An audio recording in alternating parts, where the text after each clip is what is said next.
Aujourd'hui j'ai été confronté à un cruel dilemme.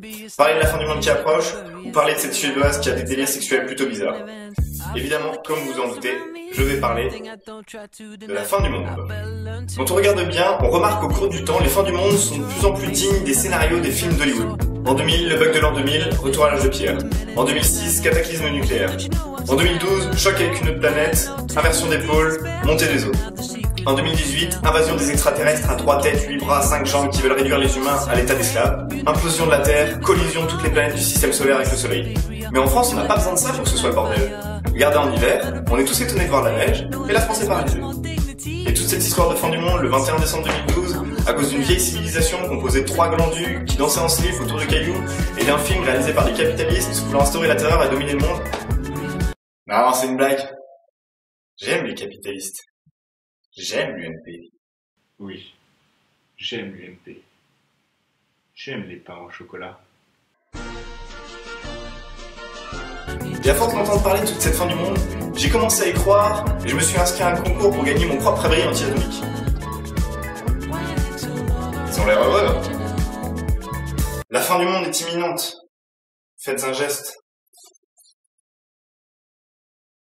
Maintenant, petite question.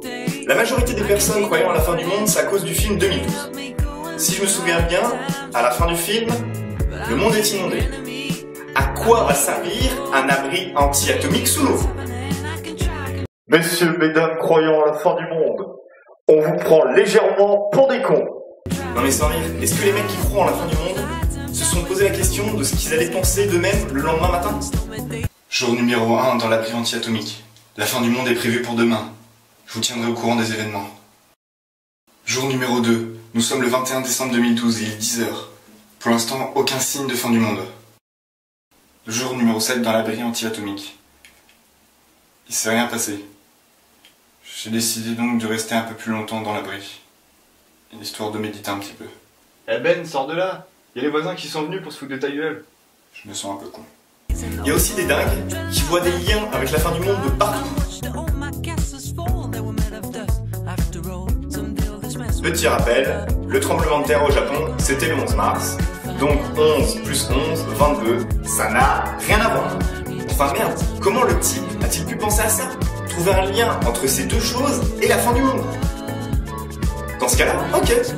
Si on prend la date de naissance de Zlatan, qu'on additionne tous les chiffres, que l'on multiplie par le tour de poitrine de Pamela Anderson, que l'on multiplie par 31 kg de saucisses knacky à 3,60€ le kilo, que l'on retire le prix d'une Peugeot 308 sans les bas de caisse tuning, et que l'on ajoute la moyenne de la taille du sexe des Chinois, on obtient 21 122 012, ce qui correspond à 21-12-2012, soit le 21 décembre 2012.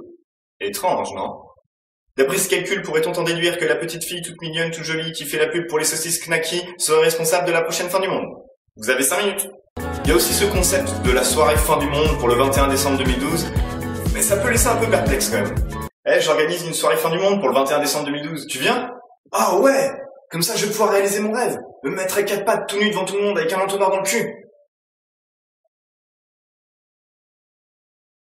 Attends, on n'est pas sûr de mourir ce soir-là. Donc si je le fais et qu'on meurt pas, j'aurai l'air con.